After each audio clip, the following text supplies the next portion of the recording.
Welcome to SRG sports official. आज हमारे साथ है Nagesh Shetty, famous coach and ex India player, national champion in 800 meters and now currently railway coach also. Welcome to SRG sports. Thank you sir, बताइए आप हमें कि आपकी शुरुआत और आज की तारीख तक हम लोग यहाँ आज तारीख में बात कर रहे हैं, तो just begin with your journey.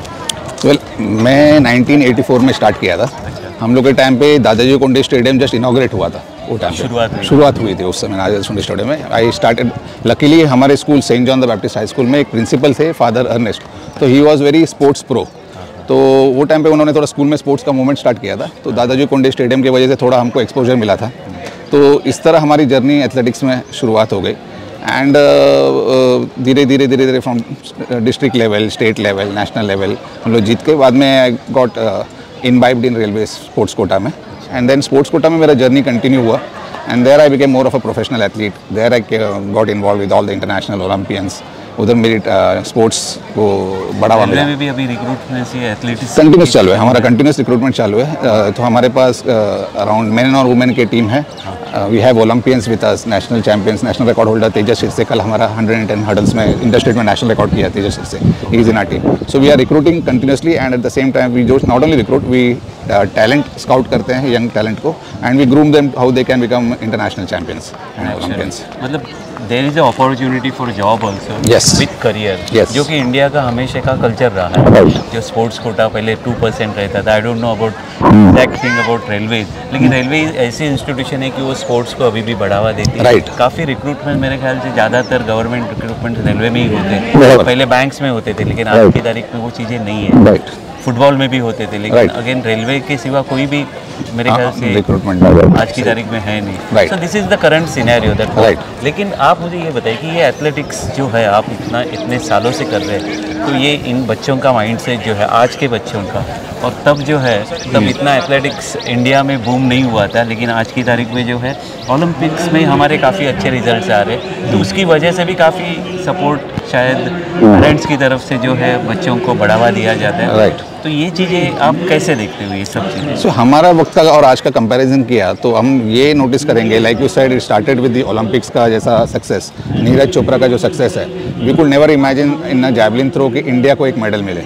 Okay, and I give this credit solely to Neeraj Chopra because I have been involve with the system, 20 years coaching कर रहा हूँ। So I have seen the system का इतना उसमें आई विल नॉट से has impact नहीं है। It is an individual effort and individual talent and individual brilliance, जिसके वजह से वो मेडल मिला हुआ। But he made Indians believe that we can also win medal in the Olympics, and उसी का रिजल्ट है we see a lot of parents encouraging the children because they see a future in their child. Their child also can build a medal in the Olympics and be on the world stage, which is a very good kind of a change in the scenario. हमारे time पे तो parents बोलते थे, अरे कहाँ खेलने जा रहा है, क्या कर रहा है, अपना करियर बर्बाद कर रहा है, तो कुछ किधर काम धंधा कर। हम तो इनफैक्ट हमारा तो ऐसा था, हम लोग स्टेडियम में जाते थे प्रैक्टिस को, घर वालों को मालूम भी नहीं होता था। There was a time in थाना स्टेडियम में एक बार राजीव गांधी जी आने वाले थे, प्राइम मिनिस्टर, तो कुछ हेलीकॉप्टर लैंड होने वाला था, स्टेडियम बंद था। मैं 10th स्टैंडर्ड में था। एक महीना मैं यहाँ थाना से डेली यूनिवर्सिटी ग्राउंड जाता था। My parents did not even know that I was going and coming back. So उस समय तो पेरेंटल सपोर्ट बिल्कुल नहीं था। We used to do it at own interest, but today it's a very good एक welcome change है कि parents are behind and I see parents coming and approaching us. तो parents are supporting the children. इसमें एक plus point भी है, minus point भी है, because parents get a little over enthusiastic and they put lot of pressure at the children at a very young age. उसमें वो early specialisation का problem आ रहा है। So we have a lot of junior champions, but seniors में we are not converting them into senior champions. So as a railway coach I see a lot of talent here, but they are not meeting the potential in the senior stage. They somewhere get disappeared in under 16 and under 18. It is because of peer pressure from. It is because of there's too much of expectation at the early age, and then which is not. You can say a kind of early burnout.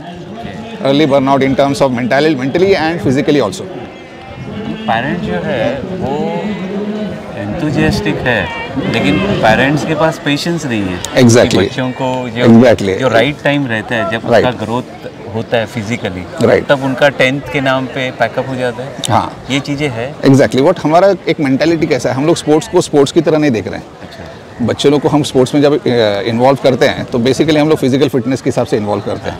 हम लोग उसको जब बचपन में लाते हैं 6th 7th standard में, तभी उसके दिमाग में डालता है आप स्पोर्ट्स कर रहे हो तो ओलंपिक चैंपियन बनना है, नहीं तो वेस्ट है। नीरज चोपड़ा बनना है। हाँ, नीरज चोपड़ा आपको बनना है, नेक्स्ट नीरज चोपड़ा बनना है, तो वो अर्ली प्रेशर बहुत आ जाए चाइल्ड पे। तो चाइल्ड एक छोटा मोटा स्पोर्ट्स के जर्नी में अप्स एंड डाउन्स बहुत आएगा, तो छोटा मोटा जब डाउन आता है, इंजरी आता है, ये आता है, तो वो डिसअपॉइंट हो जाता है और छोड़ देता है। हालांकि एट दैट एज, अभी जैसे 6 स्टैंडर्ड की पढ़ाई 6 स्टैंडर्ड में ही करना चाहिए, तो आप उसको कॉलेज और वो हायर PhD वाला पढ़ाई 6 स्टैंडर्ड में करवाओगे तो वो उसका बर्नआउट जल्दी हो जाता है। एक्चुअली ग्रेजुअली प्रोसेस है ना, ग्रेजुअल प्रोसेस इज ग्रेजुअल, तो आराम से जाना चाहिए। Exactly. तो ये चीज़ें आप उनको पेरेंट्स के इसमें एम्फसाइज करते हो?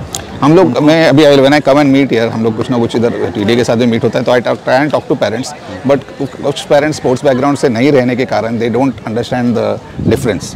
तो उनको लगता है कि जूनियर का नेशनल चैंपियन भी सेम है, सीनियर का नहीं, दैट्स अ ह्यूज डिफरेंस। तो जर्नी हम लोग कोशिश कर रहे हैं, we are also trying to talk to parents, but then they are very competitive with the, in fact I find the parents more competitive than the children. But they are more insecure. More insecure kind of a thing, so they push their children too much, so उसकी वजह से parents का somewhere एक education होना बहुत ज़रूरी है। I feel you need to talk to parents a lot and you need to make the parents understand that is the senior performance which is more important. Junior में कुछ junior nationals या international करके कोई point नहीं है, कोई मतलब नहीं है। फिर इनफैक्ट ये तो इंडिया का तो मेजर प्रॉब्लम है, वर्ल्ड में भी ये है कि lot of junior world champions don't reach the Olympics. Early specialization problem world over है और हमारे इधर तो ये बहुत एकदम एडवांस स्टेज में है। इसमें दिक्कत ये आती है कि देखिए वो लड़का जो है एथलीट है, वो कर रहा है, अच्छा कर रहा है, लेकिन उसके सामने काफ़ी हर्डल्स रहते हैं। राइट। मतलब मैं पॉलिटिक्स ऐसे नहीं कहूँगा इसको, लेकिन जो भी हर्डल्स आते हैं जो आपने भी फेस किए होंगे आपके करियर में, दैट टू अगेन पेरेंट्स का एक्सपेक्टेशन, तो लड़का जो है वो बेचारा करेगा क्या? ये सिचुएशन कई बार ऐसे होती है कि जिसकी वजह से जो है वो फेड आउट होते हैं पीरियड ऑफ टाइम। नहीं, अभी इस एक तरह से हम लोग ये देखेंगे, हमारे टाइम पे एक बूंद था, शायद हमारे पेरेंट्स इतना इंटरेस्टेड नहीं थे, सो हमारे पर वो प्रेशर नहीं था, तो हम लोग लक थे कि हम लोग तो we were doing it more of a hobby, because हमको ये अच्छा लगता था, this was a passion, carefree था, पैशन था, पैशन। हाँ, तो आज देखो कि क्या कर रहे हैं हम लोग वो ऐसा नहीं करें, इसलिए स्पोर्ट्स नहीं कर रहे थे कि हमको इसमें से कोई करियर बनाना है। वी न्यू कि ट्रेनिंग कर रहे हैं, we were improving and we used to listen to our coaches. आज अनफॉर्चुनेटली पेरेंट्स एक मीडियम, बच्चों को एक डिस्ट्रैक्शन पेरेंट्स का है, then there is a lot of distraction of this internet world which is giving them knowledge, and so knowledge उधर available है, but how to take that knowledge and what is age appropriate training.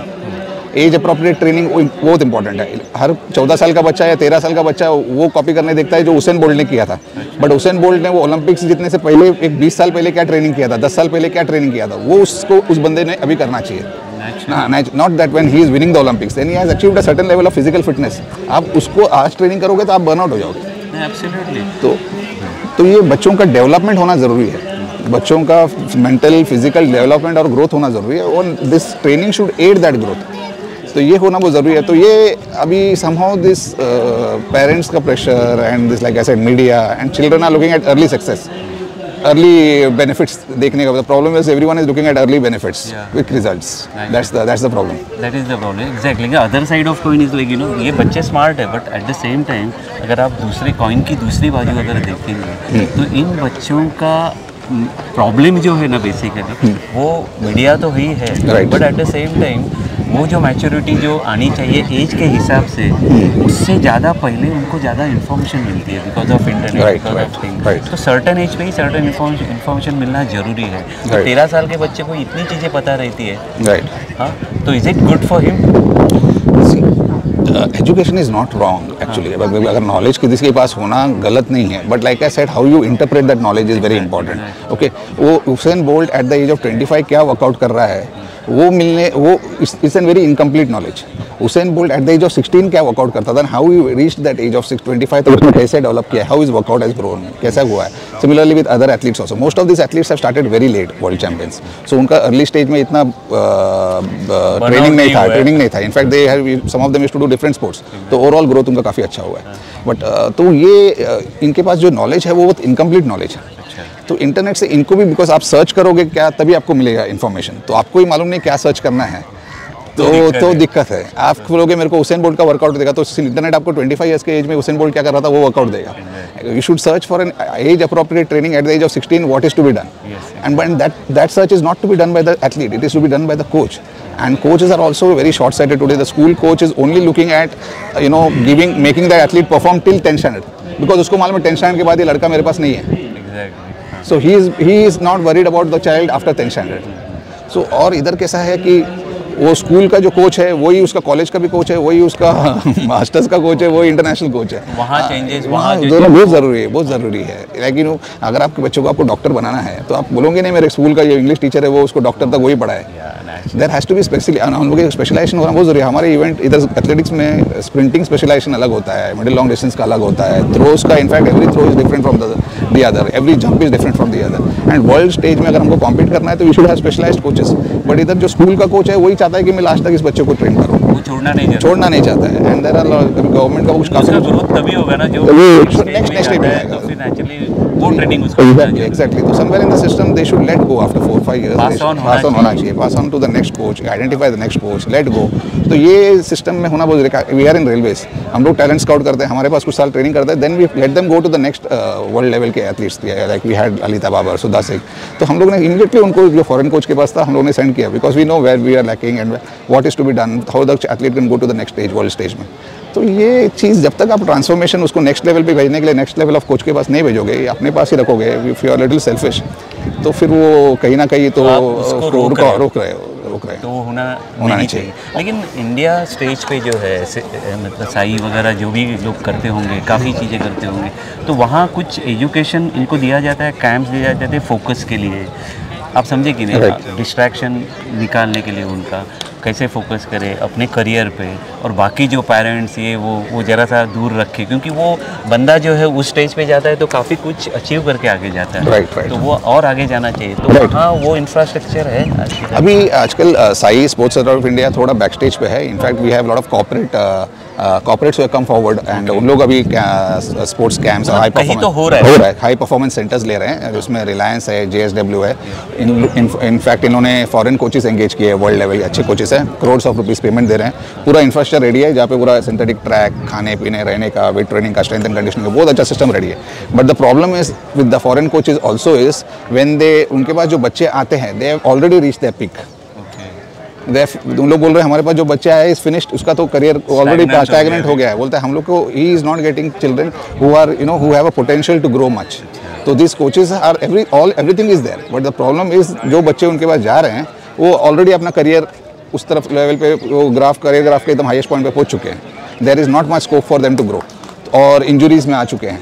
तो वो उनको भी एक limitation आ रहा है कि कहीं ना कहीं ये सिस्टम फेलियर हो। और एक आप बीच में बोल रहे थे कि मीडिया, तो मेरे को कहाँ ना कहीं पहले के ज़माने में और आज के ज़माने में कहीं ना कहीं ये लग रहा है कि मीडिया का भी एक रिस्पॉन्सिबिलिटी है। I mean I was very impressed with the background that you all came. अभी इसमें कैसे फॉरेन में कैसा है, मेरे पास एक बच्चा, अभी तो कैसा इधर एक बच्चा टैलेंटेड है तो सब कोच उसके पास जाता है। हालांकि अगर कोई बच्चा टैलेंटेड होगा तो कोचेस को डर लगना चाहिए कि मीडिया का क्वेश्चन होगा कि अरे बाबा इस लड़के को तूने अपने पोटेंशियल तक पहुंचाया कि नहीं, पूछने के लिए मेरे वहाँ मीडिया तक पहुंचेगा कि नहीं। या तो अगर आप टैलेंटेड हो तो मेरे को डर होना चाहिए कि मैं आपको कोचिंग करूंगा क्योंकि मैं आपको इतना टाइम दूँ आपका पोटेंशियल में रीच, क्योंकि मेरे को मीडिया पूछेगा। तो मीडिया का रिस्पॉन्सिबिलिटी है कि ये पूछना कि इस बच्चे ने वो लेवल ऑफ परफॉर्मेंस सीनियर में क्यों नहीं दिया, अंडर 14, अंडर 16, अंडर 18 में ये चैंपियन था, मेन और वुमेन में क्यों नहीं गया। अकाउंटेबिलिटी जब मीडिया आता है तो मीडिया का ये रोल होना चाहिए, वे पूछने को कहाँ किधर क्या। Coaches should also be held responsible for why the child is not reach the senior stage. We can understand 10 में से 2 बच्चा, 3 बच्चा, चलो 4 बच्चा, लेकिन 10 के 10 बच्चे सब फॉलो अप हो रहे हैं तो कहीं ना कहीं कोई ना कोई सिस्टम कहीं ना कहीं तो गड़बड़ चल रहा है, और ये it is happening over a period of time. If you check the records of under 12, under 14, under 16, we are equivalent to the world standards. But main and women में वी आर नोवेयर। जो world stage में ladies लोग का record है वो India का main का national timing है। देखिए और क्या होता है कि अंडर 18 के बाद जो है वो बच्चा तभी तो उसका करियर जो है जैसे कि रेलवे जो है उसको जॉब देगी नेचुरली, तो वो पीक पे तभी भी आएगा। लेकिन वो अंडर 16 या अंडर 14 से ये जो अंडर 19 तक का जो करियर है उसका वो भी काफ़ी मायने रखता है ना इम्प्रूवमेंट के लिए। तो मेरे ख्याल से जो फॉरेन कोच कहते हैं कि भैया ये तो this is a finish product, ये नहीं होगा अगर वो बच्चा जो यहाँ से वहाँ जाए। तो इसके लिए अभी AFI ने भी काफ़ी ये किया है, उन्होंने जैसे इवेंट को ट्रायथलॉन किया है, तो इवेंट स्ट्रक्चर में थोड़ा चेंज किया है। बट एक प्रॉब्लम क्या हो रहा है, इनका सीजन जो जून में स्टार्ट हो रहा है तो जून से लेके जनवरी तक कंटिन्यूसली सीजन हो रहा है। तो साल में 7-8 महीना सीजन नहीं होना चाहिए, कंपटीशन पीरियड इतना लंबा नहीं हो सकता है, रेस्ट भी होना। और उनका जो बिल्डअप पीरियड है, प्रिपरेटरी फेज है, प्रिपरेटरी फेज 1, 2, 3 ये तो उनको मिलता ही नहीं है ट्रेनिंग में साल में। हालांकि एट द एज ऑफ 13, 14, 15, 16 उनका कंपटीशन पीरियड मिनिमम होना चाहिए 1 मंथ। उनका ओवरऑल डेवलपमेंट जहाँ वीकनेस है और उनका ग्रोथ एंड डेवलपमेंट कैसा होगा उसके बेसिस पे ट्रेनिंग होना चाहिए। बट ये जून से लेके जनवरी तक ये बच्चे, फरवरी तक ये बच्चे कंपटीशन सीजन ही प्रैक्टिस कर रहे हैं। और हमारे इधर इस बारिश में वो एक तो बच्चों का स्टडीज़ का लोड, उसके ऊपर बारिश में ट्रैवल करके इधर आना, ये सब स्पोर्ट्स करना, तो ये सब भी this is also one of the reason that children are getting burnout mentally and physically early. And ये सब झंझट से फिर वो निकल जाना चाहते हैं। तो मेरे ख्याल से कि ये सब चीज़ें जो है चलती रहेगी, लेकिन आपसे बात करने में बहुत मज़ा आया और आने वाले दिनों में जो है लेट अस होप की चीज़ें और ज़्यादा इम्प्रूव हो जाएगी, यही हम अपेक्षा कर सकते हैं। Thanks a lot SRG sports official से बात करने के लिए। और SRG स्पोर्ट्स ऑफिशियल का हमेशा ये मतलब एम रहा है कि डिफरेंट स्पोर्ट जो है हम कवर करते हैं, कबड्डी से लेके काफ़ी चीज़ें हम लोग कवर करते हैं। तो अरुंधति घोष जो हमारी इस चैनल की जो सर्वे सर्वा है, president of SRG sports official, thanks to her also, all the best to you. Thank you.